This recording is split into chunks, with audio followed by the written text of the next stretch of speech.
আসসালামু আলাইকুম, আশা করি সবাই ভালো আছেন। তো আজকে গিয়েছিলাম একটা রেস্টুরেন্টে লাঞ্চ করার জন্য। তো আজকে ভাত খাই নাই, আজকে হালকা চাইনিজ সবজি যেটাকে বলে সেটা, আর দুইটা পরোটা ছিল। এই দুইটা দিয়ে আজকের লাঞ্চ করলাম। তো চাইনিজ সবজি এটা প্রচলিত খাবার, প্রায় রেস্টুরেন্টে পাওয়া যায়। এইটা ভালো লাগে খেতে, বিভিন্ন ধরনের মিক্সড সবজি দিয়ে, সেটাতে হয়তো ডিমও দেয়, একটু দিয়ে সুন্দর করে একটা রেসিপি বানায়, সেটাকে চাইনিজ সবজি বলে। যাই হোক, আর সাথে পরোটা ভালো লেগেছে আজকে। তো সব সময় সব কিছু ভালো লাগে না, মানুষের রুচিবোধের চেঞ্জ হয়। এক সময় মাছ খেতে ভালো লাগে, এক সময় মাংস খেতে ভালো লাগে, আবার এক সময় দেখা যায় নিরামিষ অন্য কিছু খেতে ভালো লাগে।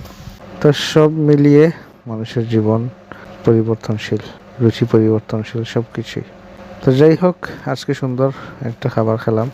তারপরে রেস্টুরেন্টের চাটা ভালো হয়, চাটা খেলাম। তো ভালোই লাগছে একটা সুন্দর পরিবেশে বসে খেতে পারার জন্য অফিসের কাজের ফাঁকে। সবাই ভালো থাকবেন। আসসালামু আলাইকুম।